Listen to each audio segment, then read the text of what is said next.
Ima, Ima nungsibi, natambak na chawi na poksaba, kaya gimatik saktuk sa ningay ko ba? Ima nungsibi, mirol cha malaksano, ngamloy na cha kaya gi igi iche na leptri ba pawa, pog na pam ima bumun kiba kanan.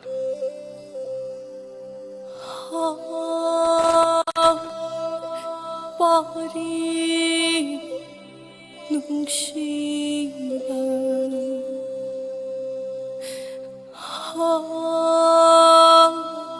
halik mo nungsibi kambi may hurabag imabo may kanbaday tiyagi yay binataway mga magtab manglabarani tiyagi imaki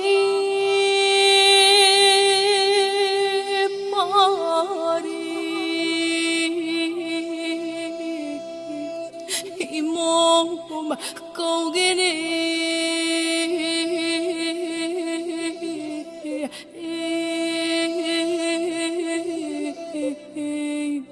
imana.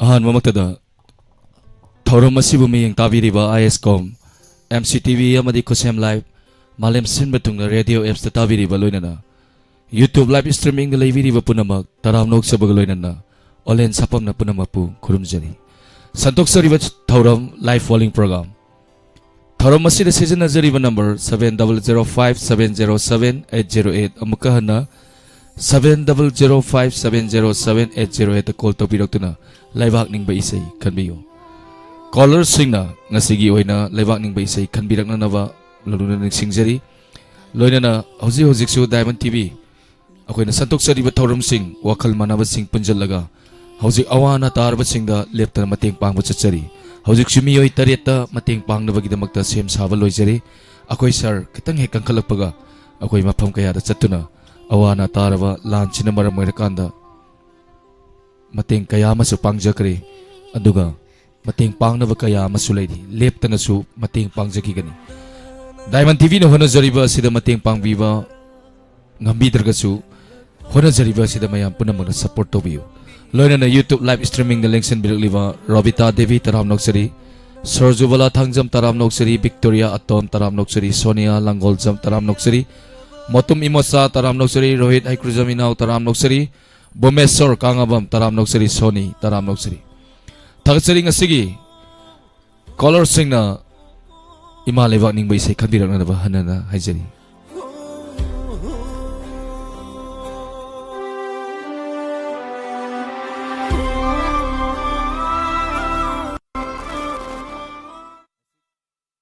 ngasigi Thauram masigi ahamba caller kanano yeminasi ngasigi caller first caller se kanano yeminasi aduga hello Hello, good evening, sir. Good evening, Taram Noksari. Minga madilay fam highway you. Sir, isinja madi ripa ko jam. Taram Noksari rita kari matel sabi lagi. Sir, ngasi nga thongboy na charger. Matel so how masabi re ngasigi fast caller. Rita do isay je haudring aida ngasigi kugi pale na thoki ba thodok se adom da di karmay na laybi. Sir, yam nungaytabam di pagjo isado. Ina kugi singjamay da di haijabatay imay belsing kamay kamay laybi. Ako so lambi da thuoga kano di tayo o kan ham kari ka di phamne sir. Okay, tagat miko matro su kok thok mina se anduga ngasi se entertainment program laibani adubo laibak sugi irang asina khongjom ga palen ga din naknare tawu tawu khoina hona jari ba sisu akhoi chu sida phamdana isai saktana hona jari ba si mayam sisu mayam wakal manaba mayam punjan jaraga angam mateng kharkara lupa changwa lising tara kapirak pa mayam mateng pangbirak pa mayam punjal laga hojik hojik su ꯑꯩꯈꯣꯏ ꯃꯇꯦꯡ ꯄꯥꯡꯕ ꯆꯠꯆꯔꯤ ꯊꯥꯒꯠꯆꯔꯤ ꯃꯌꯥꯝꯅ ꯅꯨꯡꯁꯤꯕꯤꯗꯨꯅ ꯊꯧꯔꯝ ꯁꯔꯨꯛ ꯌꯥꯕꯤꯔꯛꯄ ꯀꯔꯤ ꯏꯁꯩ ꯈꯟꯕꯤꯒꯅꯤ ꯑꯥꯔꯕꯤꯟ ꯁꯣꯏꯕꯝꯅ ꯁꯛꯄ ꯏꯃꯥ ꯇꯧꯕ ꯏꯁꯩꯗꯣ ꯑꯝꯇ ꯇꯥꯖꯒꯦ ꯊꯥꯒꯠꯆꯔꯤ ꯏꯁꯩ ꯈꯨꯗꯣꯜ ꯇꯝꯖꯔꯛꯀꯦ ꯇꯥꯕꯤꯅꯤꯡꯁꯤꯡ ꯍꯥꯏꯕꯤꯌꯨ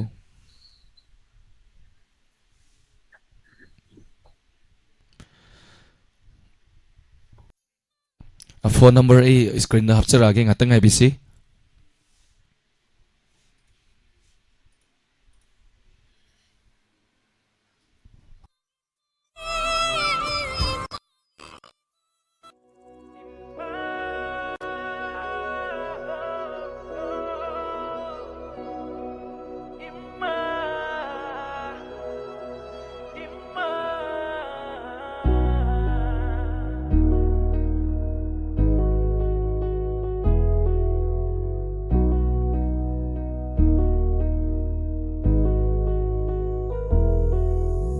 Mitlugi pirangdo sintharanu imma ningamdaba warido ningsinglanu nangna mitlugi pirangdo sintharanu imma ningamdaba warido ningsinglanu nangna awaba nungaiba malemgi kanghaliba sunangni kuiragle matam sinangna wajaragliba imma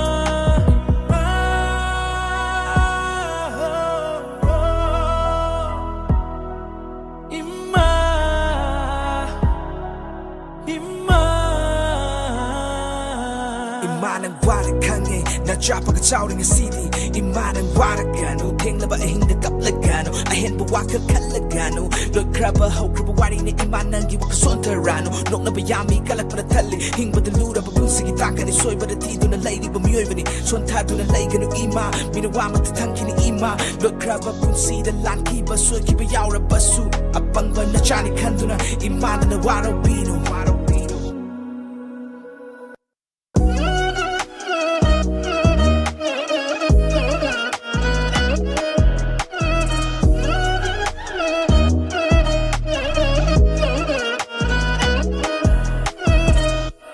Nachagi kutsi jeno pairo kuchamdu na purage awava wakal kandana bamu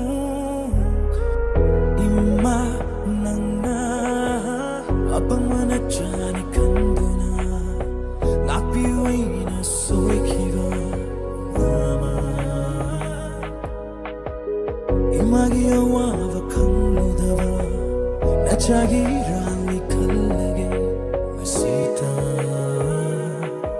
Imarigi henen nusiba ka na layte Tabum taranaw puto na ako'y buyok pibani Imabulo na dyan at tamsi ako'y na Imagi pukning wakan suntada na patawsi Ay na-chat ko lang may kulitang kong tampi Imana sila to na journey Ay nilakating ka nung tusoy ka dapat ko ting imana nga ito na lady Ay malayte ka na suway ki imaday Matong magbog harap na lay ready Naging na dyan ho'y jagi ima waram gani ko mama laitrava machang singde kablam gani ko makhoi ningam da wari na yomduna hai java ngam da mathannata chatki ganu imma imma nande ifam degi lapna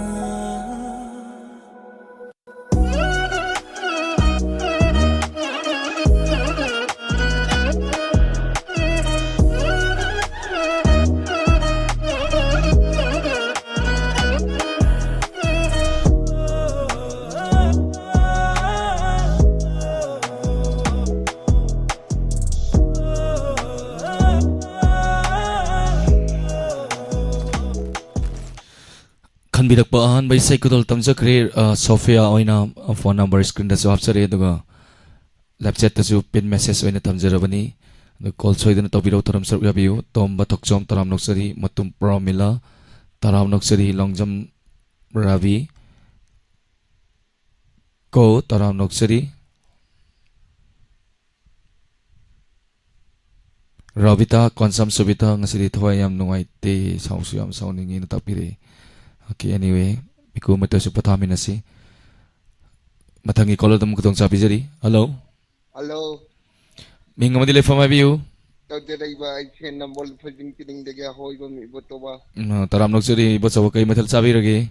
Ngay jadi ngawai na cai. Mathil so hawa masabi re de ngasi singa gi de oi ba male. Koi mathil je sab mana na dum hai bani. Adu kari sai khan bi gani. Kanada sini ni firan asia hai de si do onta jege ta jege. Yam phajabi sai ni tabi ning sing hai biu. Diamond TV bu yang di depan mayam pulam na wena tamin na dege sar. Okay, adu di sai kudol tamjarake puna tamin na si. Hoi hoi hoi. Piklaba sing laibak asigi buwari. Krista sahi kunthau humdoi dagi. May dingunong dalay rin pakhangba. Ningthaw da salay pukok na. Laibak asida ningthaw oido na palakpadagi. Ing lising amaga damapan yangkay mga. May dingubo ta Chandra Maharaj sanahag tatpawasi. Manipur. Ningthaw pan ba laibak oirai. Ing lising amaga danipan marfutara mathoy pawna. Ningtam ba laibak oina. Aduga. Lising amaga samapan ni putarit pawna. British ki makhapon ba laibak oina.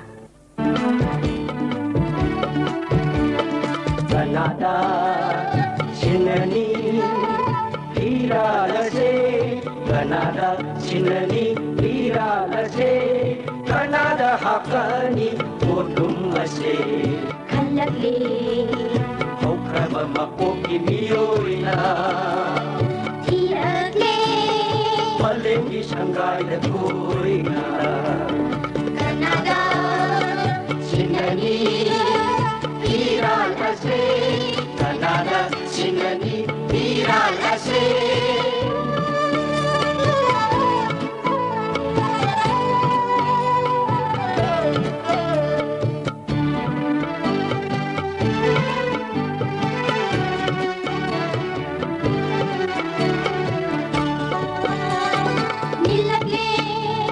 Nilagli may kay Maria Nauraba anga nawagi kondil na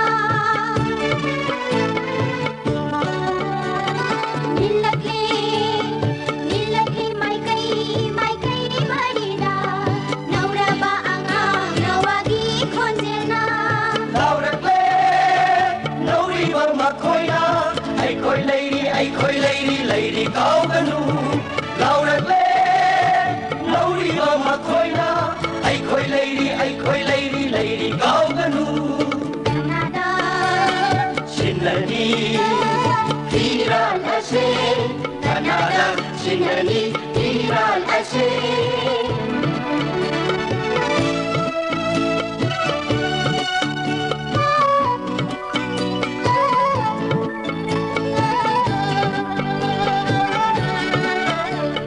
Ngamgadara Kato Patawai Namgadara pito pagpunsi Ngamgadara Kato Patawai Namgadara pito pagpunsi Kariliduna Nauraba na Koini Jingnari Ahal Oiba Makoina Kariliduna Nauraba na Koini Jingnari Ahal Oiba Makoina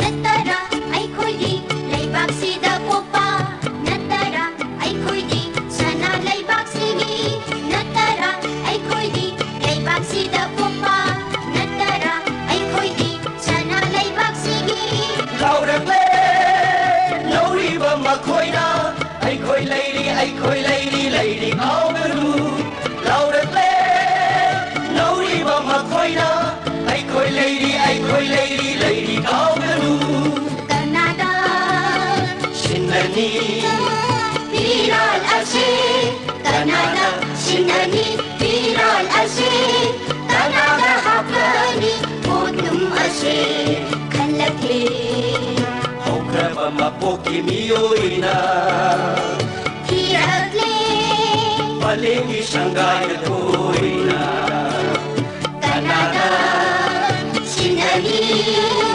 Iran ase Kanada sinani Iran ase Kanada sinani Iran ase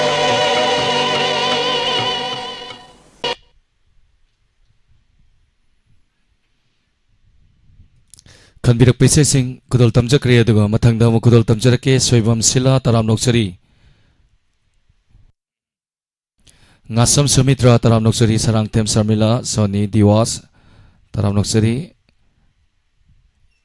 Ravita once again taram noksari ibudau sana mahi chenen nese punna yaramati nongai ni ko me yam chuma famni nese pulabe yaramati hojiki thoibe irang si maya pun puna nung kami narang udawni khanga suhai tari ngawai de internet yawani na social media gi kutang da kutak kutak ta khangami dubo hojik se internet ayamana di adum painare adum khangmuri khangnare adum khatang di tappi haijab tari miyoi kaya ama chama da miyoi kuntra khatani hoji internet yaraga pairisi aduna anyway yam thuna yarpo resunu thagachari thorom saru yabirakpa mathangi caller lakhat chadringai da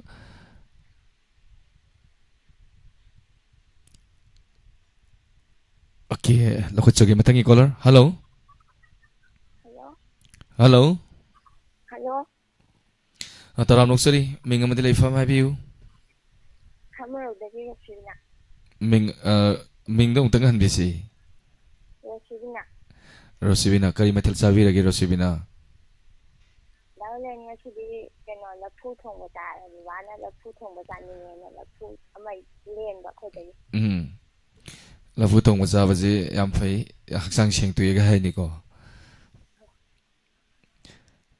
khatang kan ngang biro ko hojik se kari kari irang di lebi adom da som nang si palen thok li irang si da adom da imai wel sing naha sing kari kari fibam da lebi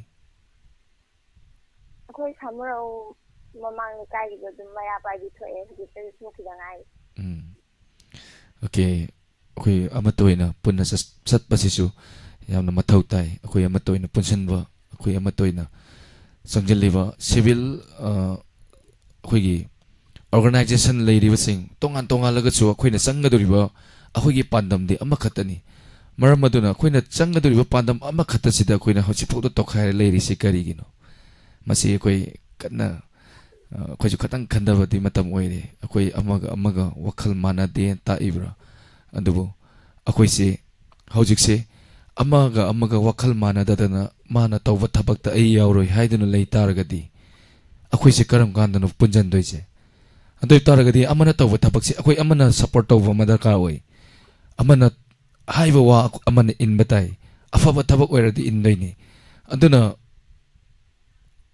organization mayam punjan loan hairi punjan madi matam oire mayam punjan madi laidana lekai lekai bo punjan ngam wari masi karino hairakanda ngatang ngangjage ya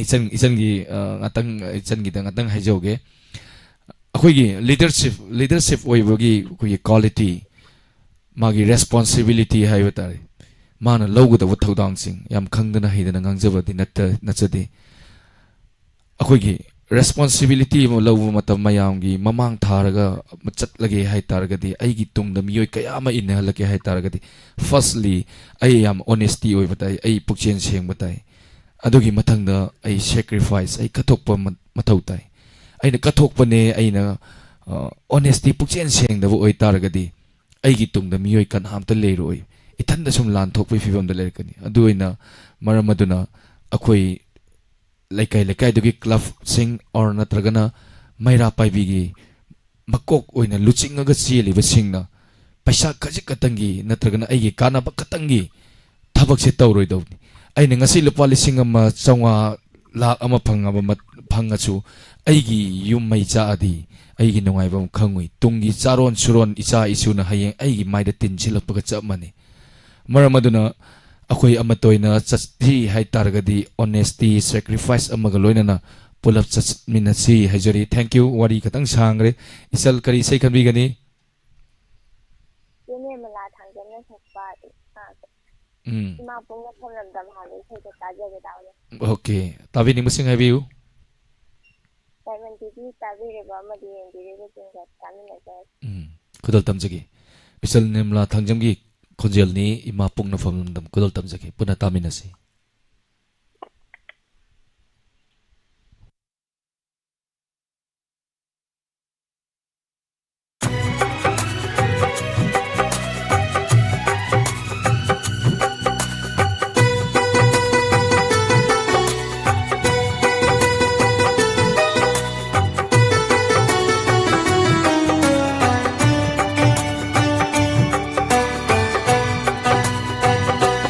Ima pong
tambirak paisay sing tagat mama bimola layma taram noksari tampa aruni koizam iseng ate marian yamaning tem kuman kuman bimola ta taram noksari amba bim loitong bam taram noksari dugan nung nasang birakraban diwas taram noksari hena konsam taram noksari wakherak pam me mataram noksari ngaubi devi ma horen loirak pata saksarake sarang tem priyadasni taram noksari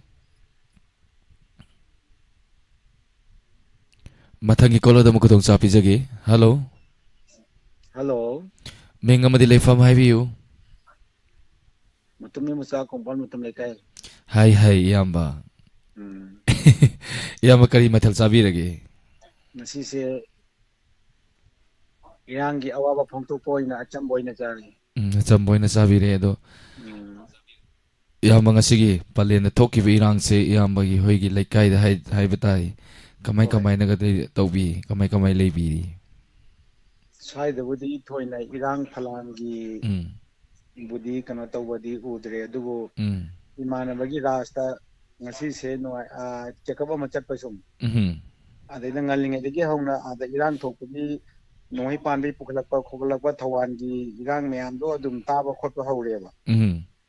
Adagidi akhoi somna kan dei su lambi da khoi maira pabi meyam gari da chatpa khotpa khoi diai tonga haidaba khotpa budi meyam budi tawre. Duga lambi solok ta thinba khotpagi adum mari thoina laitraga adu irang da mateng pangbugi chatpa meyam oina haidabagi da oina tawre haitare. Okay. Adudi yamba miko matur su pathamina se kari sai khanbirakani yamba. Nasigi lebaning bagi sai sida akoi sai khema sinang gi lawukta nacha singi I khengna haiba. Isai adu mayam do ina nasigi situation ga sana boina tajarage na sanjarage. Yamba isai se kana tabi ning basing haibiu. Akoi gi Diamond TV bu sibina live chat laibriba mayam ga punna tamina nazarage. Thagatsari yamba thorum saru ya birakpa thorum apung phan biramba isai kodol tamjarake punna taminasi. Yai.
iyamba imocha mutumna khanbirak paisai kudal tamjakre du ima jingje isai amta saklo isai mate amta kudal tamjarake full di fa de net yam nungai te tapi mama bimla leima mama call ngatang pai bise ima toy bisu call line de lei isai ma kudal tamjarake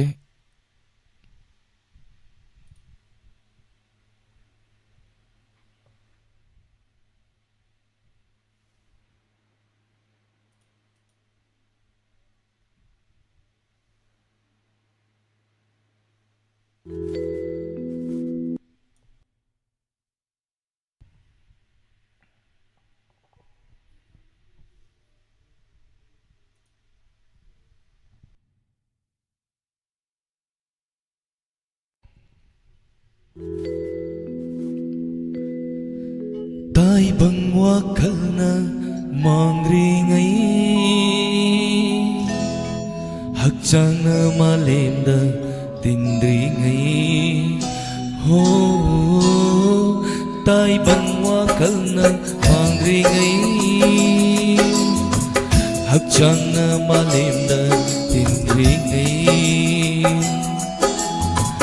thawai leirang leinungsi madong kanduna mandringai thawai leirang leinungsi madong kanduna mandringai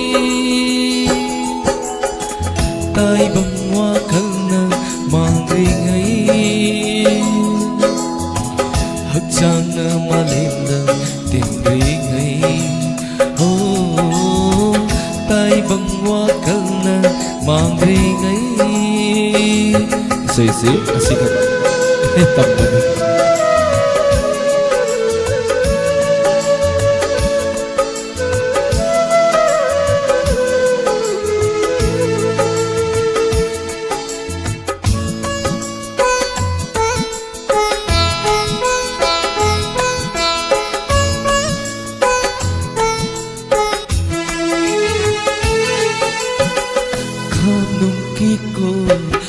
lambina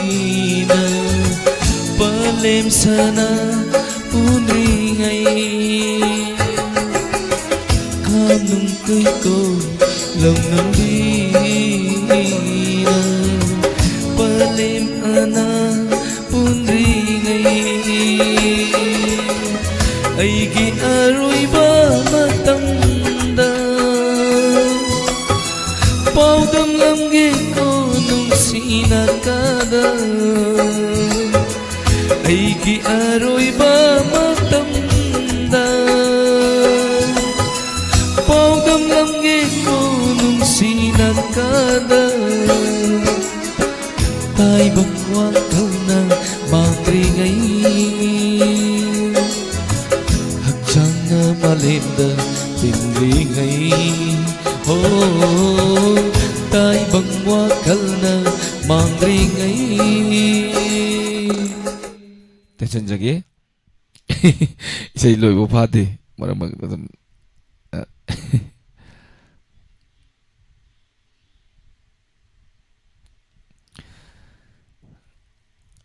Abdullah Taram Noksari itu isi sebut takat pira pun nama haningan itu takat suri matangi caller lakut sagi. Halo. Halo.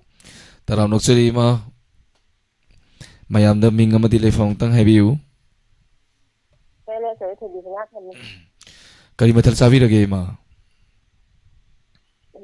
Sih kan gitu ini gitu. Oh, buai chong kok. Ai đi sao là mình thấy là hình xa vậy đó đâu sao ai cũng biết được vậy. Sing imang si je arang basak pasi nungai taw hai tari akoi gadi mo palin siya mo nang narawani na isa hojik maya akoi Diamond TV office magtada miyoy chama hen hojik office mamang da lady tawram ni mo sumayam yawri aduga mayama mai tare akoi khunjak sing teksam sapam papal langathen chingtham lady bu khunja mayam je mo thola ka khongjom sida mo pull up lady ni hojik se akoi sida sumayam ma lady sida mayam sida irangi da makta tumba chaba khangdana tholaga aina isai aramaga saktuna tawbasi nungai jade tawbuda akhoi tawjari sisu asigumba kaya se santokcharaga mayamna kapi rakpaduna akhoi relief camp chingda chatuna mateng pangba chachadoribani ngasai mateng pangjage sonian habirakpani akhoi aina dum GPay number dum hapchagre ai pin noina ju thamjarake koi hariba sida tembang ning basing awana tar duna leiriba awana tar basing da mating pangbining bai chene naw sing yawbiragadi aina pin message oina thamjariba GPay number sida angam mating lupa manga dorsu tara dorsu kapi paisa oina kapi raktargasu hona jariba si puning tawapiu thagachari rabi imakari sai kanbigani Ispani sapa langban thada langba hansiga langban than taw be su ta je. Ani ma takana tabining basing abiu Kasi tu degi hanahan agi taniki lantoni ya dasi taniki sana thoy ai samaka apa kita jaraga isai kodol tamjarake panata minasi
Kanbirakpa isay-sing matang-matang kulol tamjari aduga isay matamnadi yadabana maramar-kanda loisanbagi pungjadi yoksalai Dios taram noksari taram masigi aroiba caller lakutsagi yama Shakespeare taram noksari ngasi palena thokiba thawdok asida laikhidraba imungsing thawdok asigi akhoi asopan nangkraba singda maya punamak nasu nungaitaba phungtok minasi akhoi laikhidraba imungsing amadi asopan laikhraba singda akhoina ngasi awawda saru yajari thagachari. Thank you very much taram saru yabirapu aduga Sonia Langol Jam lupa lising ama kapi kre na takpire thagachari taram saru yabiraktu na akhoi asini akhoi amaga mating pangnaba ngasi lupa lising ama se amaramdadi asaibu thokibda dum loi bajani ngasi aina aigi purit phajaba ma leidaba paisa duna hoji awana tai ata duna leiriba chani thakni khangdadana yum mai ke chakraba mafi binon ani suna litraba singse makhoi de makta ai lupa lising duma purit ama leiraga purit ama leinabagi damakta or natragana karigumba khar tawnabagi damat kathokpada kari kai akhoi masi akhoi yari makai akhoi amaga mateng pangmasi akhoi lep koi tawni akhoi gi amadi leiri akhoi gi haijabtari maitai gi or natragana manipuri pudimak akhoi sumaina tawbasi awana taraba singda akhoi khaigatnabai hainabise yam lei masi aduki mati yam phaba kaino mani thagachari hanana. Thank you very much. Sony amtang try to view GPN namada amtang try to view pesa hapirake na haibirei amtang try to bisi Sony. Anyway, thoram asigi last caller laukatsagi. Hello. Taram noksari yamba. Minga madi leifam haibiu. Ingkem kuman. Yamba kari mathal chabirage. Saugri thonge. Sintak Jare duna iyamba matai kari yawi khut thambam kaje sedopa yaudreda nasidi samna sumsabire okay duna iyamba hojik se khoi lekai da chu imai bel sing khunja ke ya dagi tholei ba hojik leiri mioi ka ama khoi damen tv da chu leiri ngai haijagre sak amu silini mayam se sangbi granu leiminara si haidana kaksing lang khai da chu mafam da hojik am kana samaina tawri. Anyway miku matur su pothamina si Kari isay kanbigani iyamba? Koi oza kunjoy ko mana sakpa hauro mitay lemagi masa asing aina sayo isay dumtang tajak. Iyamba isay isay tabi ning masing habiyo. Tamam tabi do mayang dum tamin najarga sa. Isay kadol tamjarake punna tamin nasi. Lasi tumdun amuk ay ko'y layra kumsi Kung len mikap tok lasi tumdun amuk ay ko'y layra kumsi Ipanat, ipunat, ipanat, ipunat, ipanat, ipunat, ipanat, ipunat Kanna na ba ay ko'y hot na rasi Hauro, hauro, hauro, hauro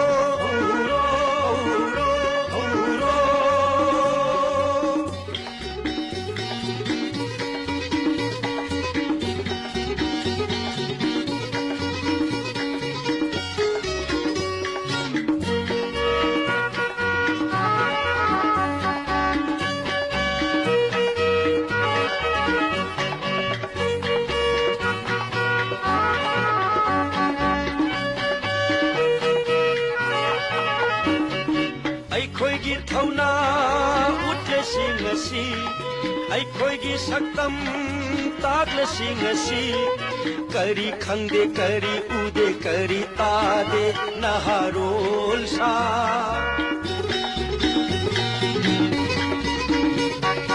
Oire yengduna layrakpa matam ngayduna layrakpa Masak udre chingasing mami samkhre ngasidi Kari khangde kari ude kari tade naharol sa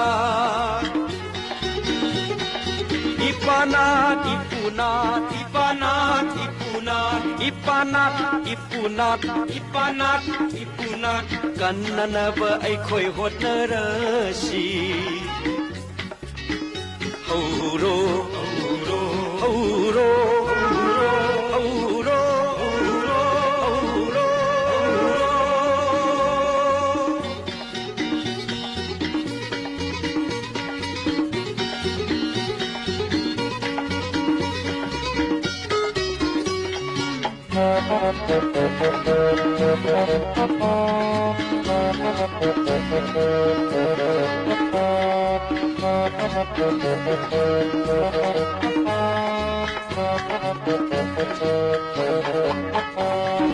Kadayda chatkre mangkhare kaida leijaramba aikhoigi thauna thauna kathoklesine aikhoigi khe iraiba ijati gi dama dama kargi tauduna leiri nataba wakhalda kargi tumduna leiri oidaba manglada nataba chinjak chaduna oidaba wakhal khanduna kari khangde kari ude kari tade naharol sa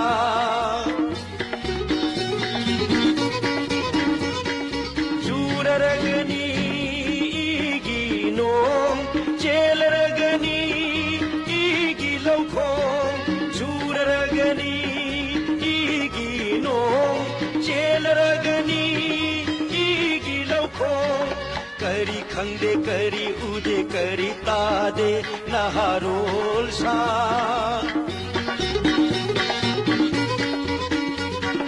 Kumne mikap thok lasi tumdun amuk aikhoy layra gumsi Kumne mikap thok lasi tumdun amuk aikhoy layra gumsi Ipanat, ipunat, ipanat, ipunat, ipanat, ipunat, ipanat, ipunat Kanna na ba aikhoy hot na rasi Hauro, hauro, hauro, hauro, hauro, hauro, hauro,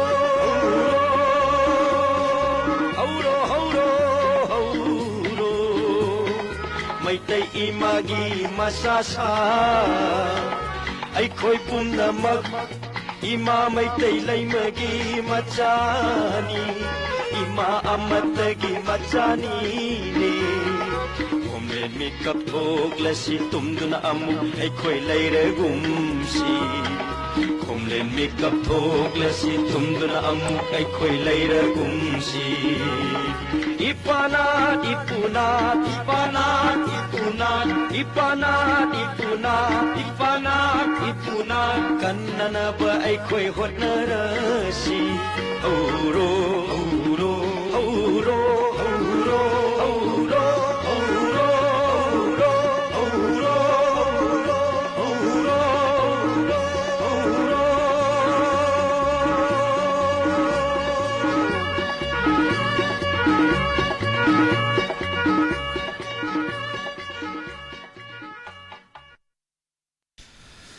थागतचरी थौरम असिबु हौबदगिना लोइबा फावबा मियें ताबिरिबा खुदिमक हाइनिंगाइ लेतना थागतचरी MK Rosima taram noksari taram saru yabirapa amukana hanana थागतचरी दुगा ngasigi yama Shakespeare थागतचरी Longjam Ravi taram noksari thank you taram sangbirakpa haइनिंगाइ लेतना थागतचरी ngasigi thauram asida akoina thauram asigi masini akoina santoksariba thauram santoksariba thauram sigi kuthangdagi mioi kaya amasu hoji paisa kapirei basi hoji awana tarba singda mateng pangbada hapchanjaga duriba paisa ni aduga akai sar hoji katang hek kangkalakpaga koi mioi tareta mateng pangba chatnabagi sem saba loijare mayam punamangna su mafam akoina chatsariba sida lakpiu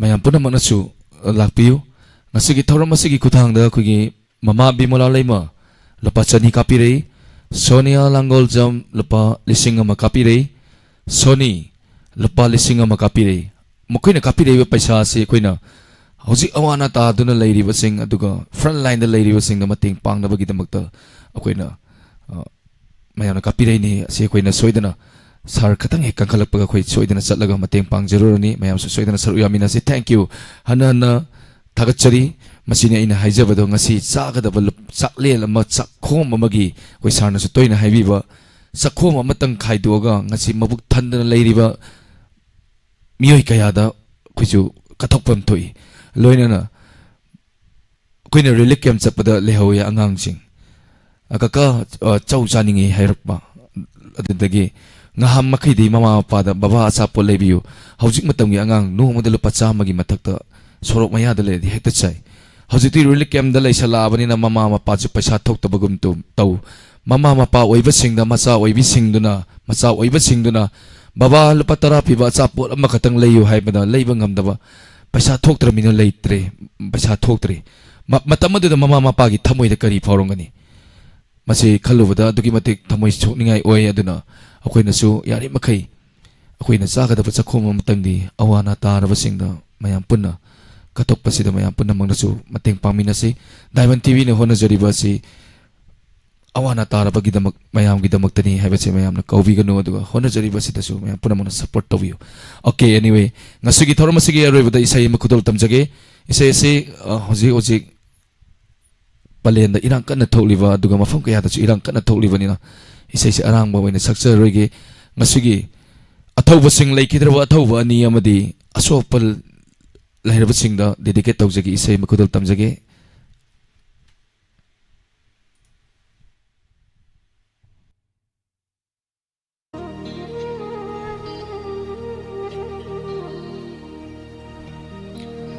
nungsiraba aigi thawai manga kaidaungai kainani nanga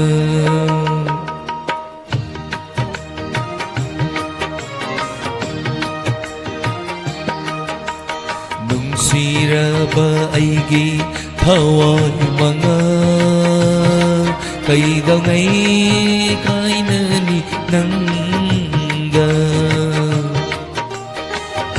ware wa minnai nungai re nungai minnai ware wa minnai nungai re nungai minnai asuk kuina tinnarakpananga nungsiraba aigi thawai manga kaidawngai kainani nanga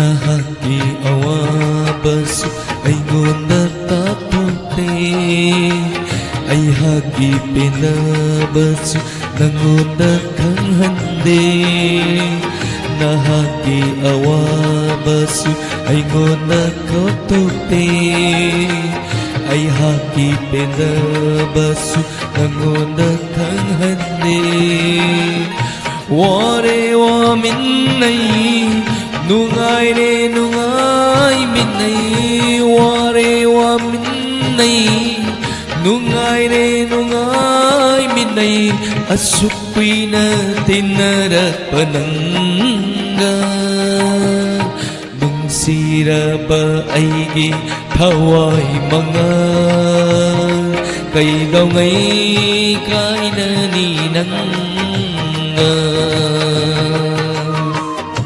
Thank you. Ada taksari sige lay kitraba atau busing na dikit daw siri inawalan Manipur loire hay hay di loire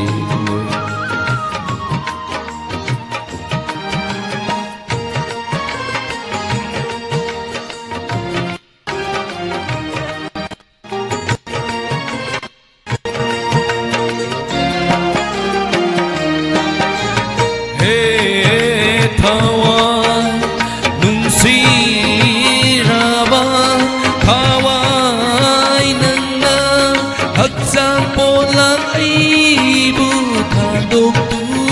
Chatinu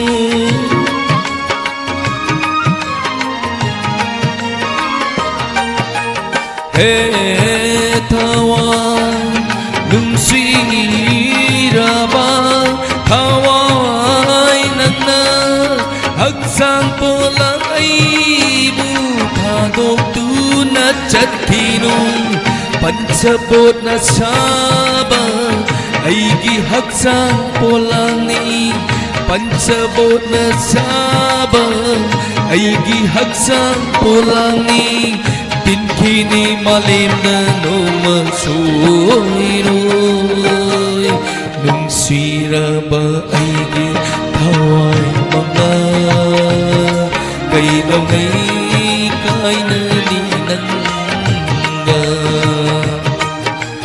Nung sira ba aigi thawai mga kaidawngai kainani nanga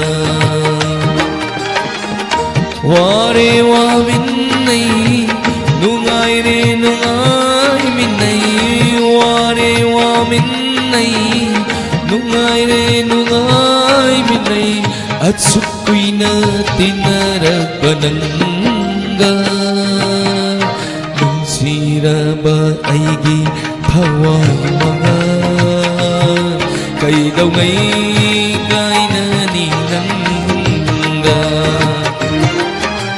nung sira ba aigi thawai mga kaidawngai kainani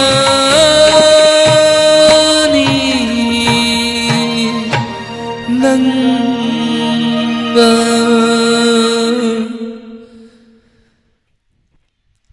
Thank you. Tagasari po naman po. Aroniya ko isang tagasari miyoy humpuguni pan. Tawro masila saruya birakto na tawro masibu mapung pahan biri. Hani nga litan na tagasari dunga. Nga sige nagsisarawa lapset na lang sin birak diba mayaming patok po ng udra kasu. Punambag na waro biroy nga pigani nga sige. Tawro masigi kutang dagi. Auzi awan na tara basing na mating pang binaba. Paisa kapira kraba mama bimola Sonia.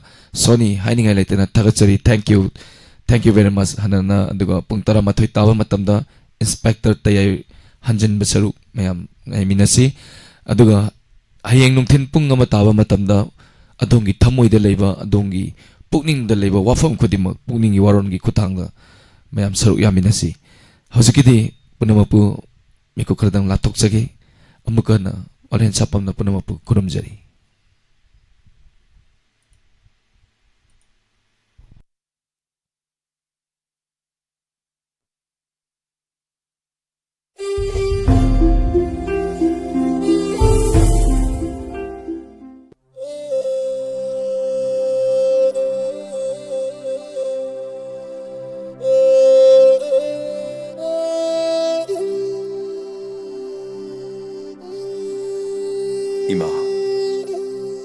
Ima nungsibi na tambak na chawi na poksaba kaya gimatik saktuk sa ningay huwari ba.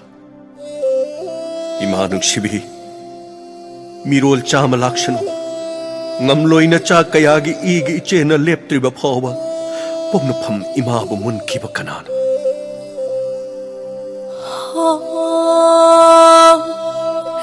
Pari nungsiba